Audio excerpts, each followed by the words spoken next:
बड़े बड़े इवेंट करेंगे, सिंगर को बुलाएंगे, क्रिकेटर को बुलाएंगे, तो इससे आप अपने शिक्षा के स्तर को तो नहीं सुधार सकते।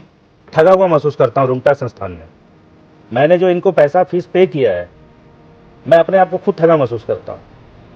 और इन्होंने मेरे बच्चों का 2 सत्र का रिजल्ट इन्होंने आज तक रोक के रखा है, मगर वो भी कहीं ना कहीं बेबस नजर आ रहा है रुंगटा मैनेजमेंट के सामने। ये आरोप मैं ऑन कैमरा आपके सामने बोल रहा हूँ। उनका भी ये कहना ऐसा था कि ये पूरा इकोसिस्टम है शिक्षा विभाग का,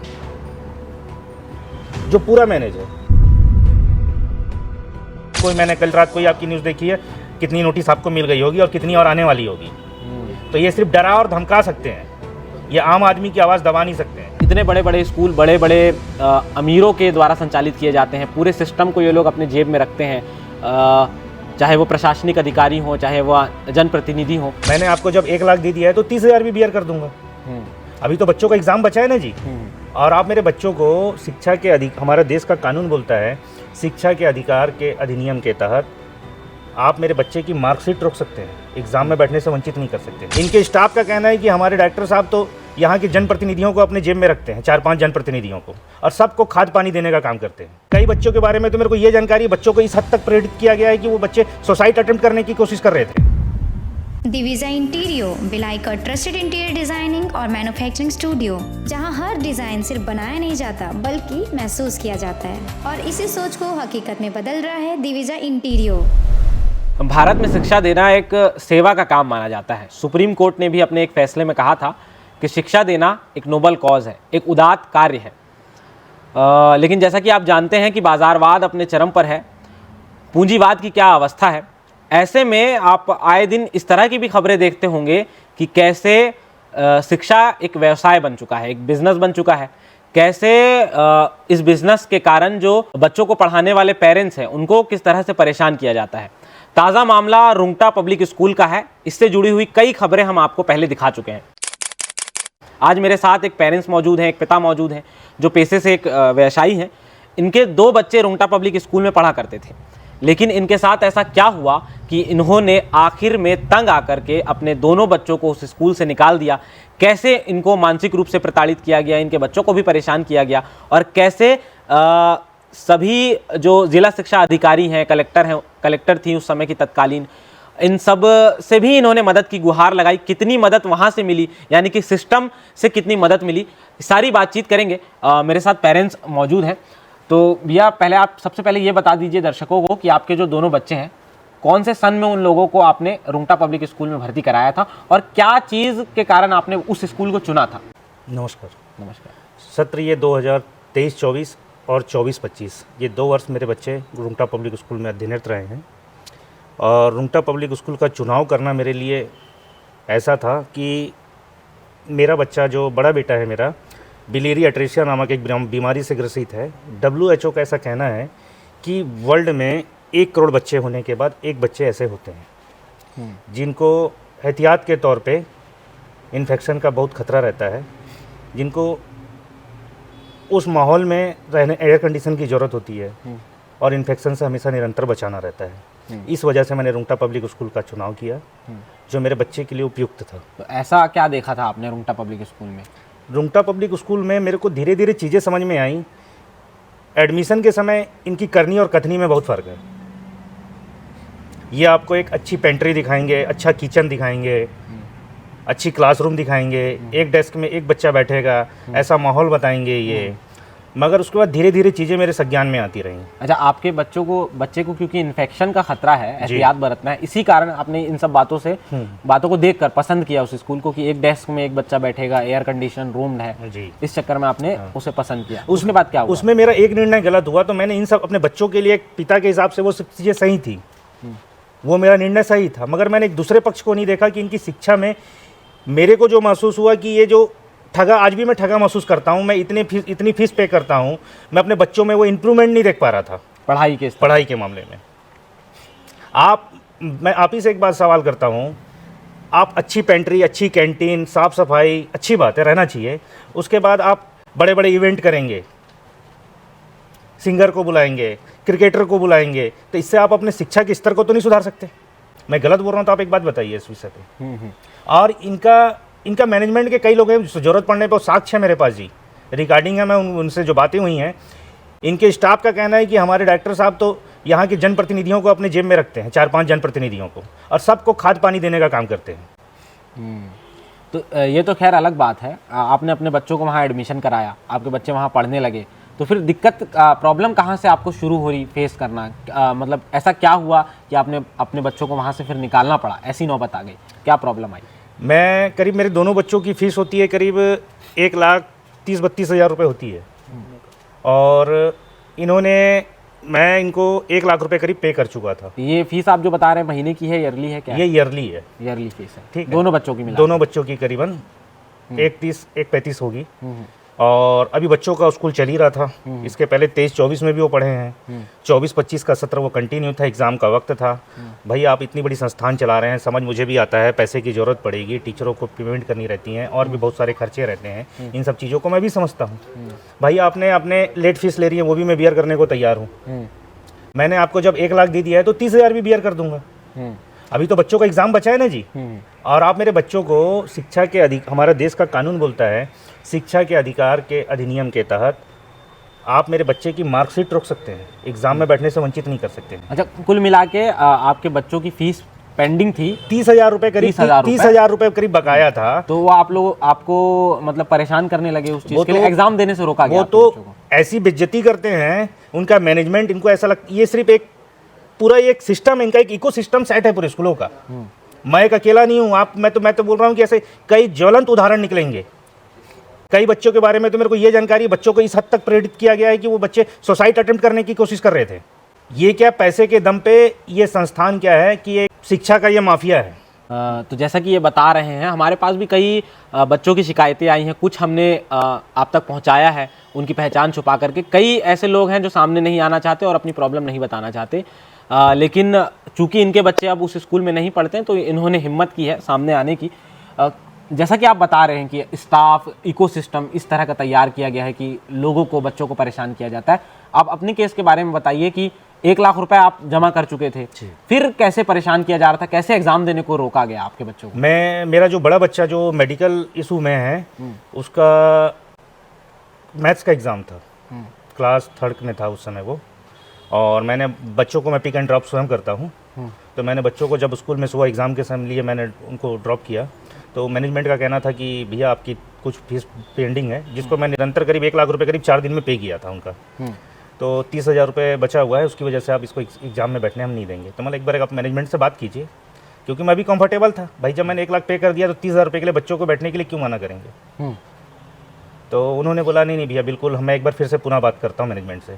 उसके बाद उन्होंने मुझे फ़ोन पे सूचना दी, भैया प्रिंसिपल साहब ने साफ बोल दिया है कि नहीं, बिल्कुल नहीं, सख्त हिदायत है कि नहीं बैठने दिया जाएगा। 30,000 रुपये की सिर्फ दोनों बच्चों को? एक बच्चे का एग्जाम खत्म हो गया था, जो मैंने उनको करीब 1 लाख रुपए जो पे किया था, वो 1 लाख के पेटे में छोटे बच्चे का उन्होंने अपने सिस्टम में पूरा जीरो कर लिया था। अच्छा। और जो बाकी बचा हुआ अमाउंट था वो बड़े बेटे में जमा कर लिया था। जो बचा हुआ 30,000 रुपये का समथिंग का फिगर था, उसके एवज में इन्होंने बोला कि इस वजह से इनको एग्जाम में बैठने नहीं दिया जाएगा। फिर मैंने इसकी शिकायत उस समय की तत्कालीन कलेक्टर ऋचा प्रकाश चौधरी जी को करी थी, तो उन्होंने त्वरित, मतलब बहुत सुलझी हुई महिला है, मेरी परेशानियों को समझा। जिला प्रशासन ने मुझ समय मेरा सहयोग किया, उस महिला का मैं धन्यवाद देना चाहता हूँ, जिला कलेक्टर का, कि उन्होंने संज्ञान में लेके सारी विषय को जिलाधिकारियों को तुरंत उन्होंने बोला। फिर जिलाधिकारियों ने तुरंत इस पर हस्तक्षेप किया, फिर स्कूल मैनेजमेंट को उन्होंने नोटिस जारी करी। नोटिस जारी होने के बाद उन्होंने 3 दिन बाद मेरे बच्चों को उन्होंने एग्ज़ाम लिया।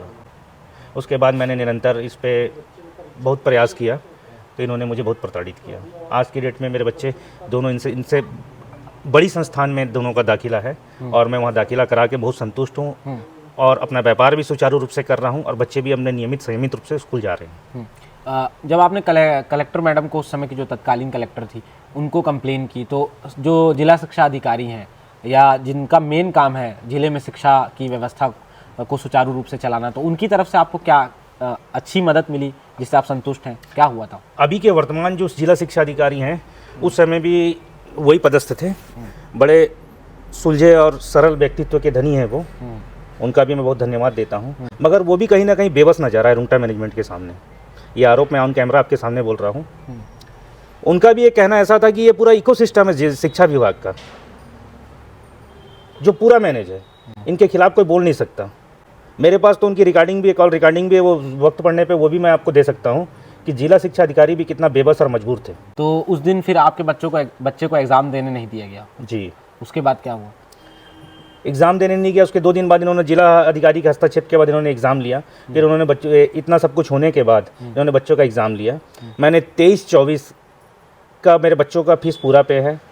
24-25 सत्र का करीब 25-30 हज़ार रुपये बकाया है। अब मुझे तो ऐसा लगता है कि मैं यहाँ पे ठगा हुआ महसूस करता हूँ रुंगटा संस्थान में। मैंने जो इनको पैसा फीस पे किया है, मैं अपने आप को खुद ठगा महसूस करता हूँ।